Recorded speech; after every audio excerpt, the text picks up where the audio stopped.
Hello po, magandang gabi po sa inyong lahat. Ayan.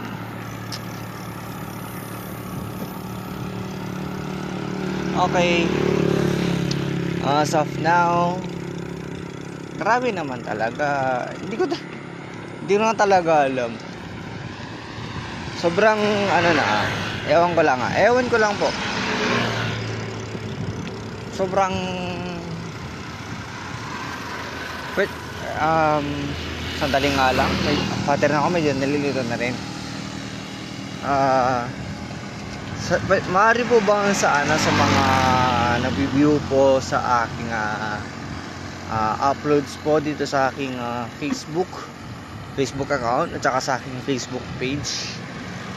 Meron lang po sana akong isang pakiusap po sa inyo kung ano po yung masasabi ninyo or ano po yung magiging komento po ninyo tungkol po sa ganitong pagra-rides ko na kahit gabi na, yan, nasa madilim na naman ako na area, kahit gabi na ay naka-shades pa rin ako at nakikita ko pa rin yung daanan ko kahit sa madilim na parte. Yan. So mag-comment lang po kayo sa kayong mga nakakapanood po sa akin. Please lang po mag-comment po kayo para alam ko po. Okay. Di bale, ganito po kasi yan.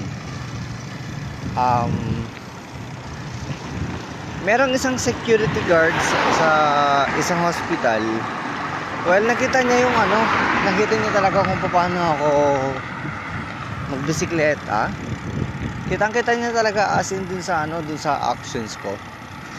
Kung para bang ewan ko lang ang parang nakikita ko sa isip niya or parang nababasa ko sa isip niya, parang bang niloloko ko lang yung tao na seryoso? Parang ang nakikita ko na sa isip niya, seryoso ba to? Parang gabi na, naka-shades pa rin. Tapos yung parang kasi ng pag-drive ko as in pulido na kumbaga kapag may imagine sana sa ang hirap kasi paano ba yan?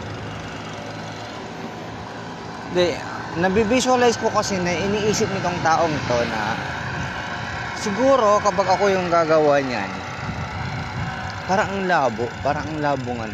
labong magawa ko kasi magmula sa madilim na area tapos naka-shades ka pa or naka-shades pa ako, parang ang labo or hindi ko alam kung paano ko gagawin.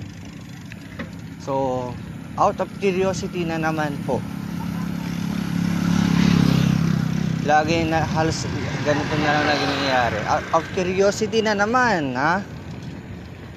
ay grabe, sabi sa akin ng guard, boss, seryoso talaga yan?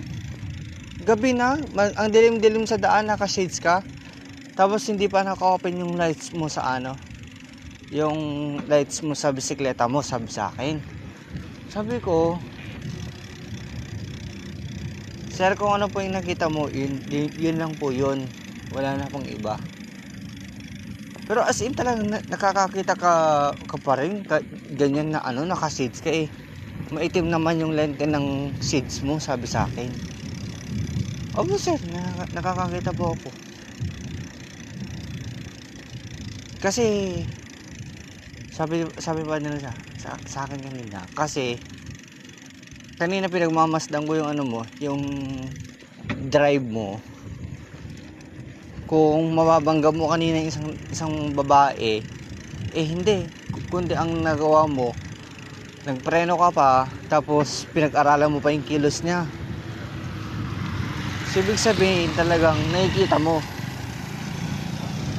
So yun na nga talagang, as in kitang-kita ko naman talaga yung daanan, tsaka kitang-kita ko yung kilos.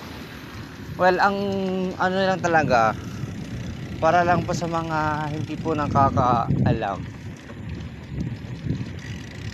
ang kaya kong makita kapag nakasit ako sasakyan, ang hindi ko lang kayang tignan Basta ang kayang tignan mga malalaking objects, big objects or big subjects yan.